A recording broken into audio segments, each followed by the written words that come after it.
ಇನ್ನೊಂದು ಮುಖ್ಯವಾದ ಆಸನ ಏಕಪಾದ ಚಕ್ರಾಸನ. ಇದು ಕೂಡ ಸ್ಪೈನಿಗೆ ಎನರ್ಜಿ ಕೊಡೋ ಅಂಥದ್ದು, ಜೊತೆಗೆ ಹೆಡ್ ರಿಲೇಟೆಡ್ ಪ್ರಾಬ್ಲಮ್ಸಿಂದ ಹಿಡಿದು ಇಡೀ ದಿನ ಲವಲವಿಕೆಯಿಂದ ಇರಲಿಕ್ಕೆ ಸಾಧ್ಯ ಆಗುವಂಥ ಒಂದು ಆಸನ. ಯಾಕೆಂತಂದರೆ ಈಗಿನ ಮಕ್ಕಳು ಯಾವಾಗಲೂ ಮೊಬೈಲ್ ಯೂಸೇಜ್ ಮತ್ತು ಕಂಪ್ಯೂಟ್ರು ಅಥವಾ ಟಿ ವಿನ ನೋಡ್ತಾ ಇರೋವಂಥದ್ದು, ಈ ರೀತಿ ಹ್ಯಾಬಿಟ್ಸ್ ಬೆಳೆಸ್ಕೊಂಡು ಮೈಂಡ್ ಡಲ್ ಆಗ್ತಾ ಇರುತ್ತೆ, ಆ್ಯಕ್ಟಿವ್ನೆಸ್ ಅನ್ನೋದು ತುಂಬ ಕಡಿಮೆ ಆಗಿರುತ್ತೆ. ಸೊ ಅದನ್ನು ಸರಿಪಡಿಸ್ಕೊಳ್ಳಿಕ್ಕೆ ಈ ಆಸನ ಮುಖ್ಯವಾದದ್ದು. ಈ ಕಡೆ ತಿರುಗಿ ಕಾಲು ಶೋಲ್ಡರ್ ಲೆವೆಲ್, ಉಸಿರು ತಗೊಂಡು ಕೈಯನ್ನು ಚಾಚಿ ಬ್ರೀದ್ ಔಟ್, ಉಸಿರು ಬಿಡ್ತಾ ನಿಧಾನವಾಗಿ ಹಿಂದಕ್ಕೆ ಬಗ್ಗಿ ಬ್ಯಾಲೆನ್ಸ್ ಮಾಡಿಕೊಂಡು ಇವಾಗ ಬಲಗಾಲನ್ನು ಎತ್ತಿ. ಇದು ಸ್ವಲ್ಪ ಕಷ್ಟಕರವಾದ ಆಸನ. ಇದನ್ನು ಮೊದಲಿಗೆ ಮಾಡುವಾಗ ಗೋಡೆ ಸಪೋರ್ಟ್ ಅಥವಾ ಬೇರೆಯವ್ರದ್ದು ಸಪೋರ್ಟ್ ಇಟ್ಕೊಂಡು ಮಾಡಬೇಕಾಗುತ್ತೆ. ನಿಮಗೆ ಎಷ್ಟು ಹೊತ್ತು ಸಾಧ್ಯ ಆಗುತ್ತೆ ಅಷ್ಟೊತ್ತು ಸ್ಟೇ ಮಾಡಿಬಿಟ್ಟು ರಿಲ್ಯಾಕ್ಸ್, ನಿಧಾನವಾಗಿ ರಿಲ್ಯಾಕ್ಸ್ ಮಾಡಬೇಕು. ಎದ್ದೇಳಿ ಇವಾಗ ಸ್ಲೋ.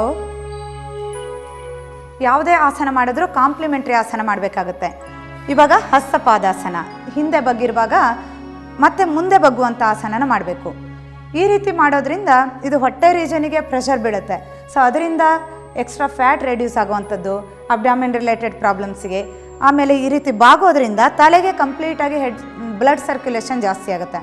ಸೊ ಅದರಿಂದ ಮೆಮೊರಿ ಪವರ್, ಕಾನ್ಸಂಟ್ರೇಷನ್ ಜಾಸ್ತಿ ಆಗೋದು, ಯಾವುದಾದ್ರೂ ಹೆಡ್ಡೇಕ್ ಇರ್ಬೋದು, ಡಿಪ್ರೆಷನ್ ಇರ್ಬೋದು, ಈ ಥರ ಸ್ಟ್ರೆಸ್ಸಿಂದ ಬರೋವಂಥ ಕಾಯಿಲೆ ಕೂಡ ಕಡಿಮೆ ಆಗುತ್ತೆ. ರಿಲ್ಯಾಕ್ಸ್, ನಿಧಾನವಾಗಿ ವಾಪಸ್ ಬನ್ನಿ. ಈಗ ಇನ್ನೊಂದು ಆಸನ ಪರಿವೃತ್ತ ಜಾನು ಶೀರ್ಷಾಸನ. ಪರಿವೃತ್ತ ಅಂದರೆ ಟ್ವಿಸ್ಟಿಂಗ್ ಅಂತಾರೆ, ಜಾನು ಅಂದರೆ ಮಂಡಿ, ಶಿರ ಅಂದರೆ ತಲೆ. ನಾವು ಮಂಡಿ ಮೇಲೆ ತಲೆನ ಕಂಪ್ಲೀಟಾಗಿ ಸೊಂಟದ ಭಾಗದಿಂದ ತಿರುಚಿ ಮಾಡುವಂಥ ಆಸನ.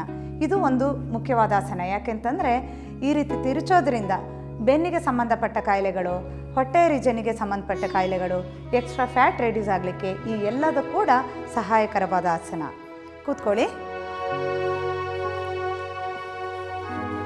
ಒಂದು ಕಾಲನ್ನು ಮಡಿಸ್ಬಿಟ್ಟು ಉಸಿರು ತಗೊಂಡು ಕೈಯನ್ನು ನೇರವಾಗಿ ಚಾಚಿ ಬ್ರೀದ್ ಇನ್, ಒಂದು ಕೈನ ಬ್ರೀದ್ ಔಟ್ ಸ್ಲೋ. ಮ್ಯಾಕ್ಸಿಮಮ್ ನಿಮಗೆ ಎಷ್ಟಾಗುತ್ತೆ ಅಷ್ಟು ಟ್ವಿಸ್ಟಿಂಗ್ ಬರಬೇಕು ವೇಸ್ಟ್ ರೀಜನಲ್ಲಿ. ಈವನ್ ಎಕ್ಸ್ಟ್ರಾ ಫ್ಯಾಟ್ ವೇಸ್ಟ್ ರೀಜನಲ್ಲಿ ಅಕ್ಯುಮುಲೇಟ್ ಆಗಿದ್ರೂ ಕೂಡ ಕಡಿಮೆ ಆಗ್ತಾ ಹೋಗುತ್ತೆ.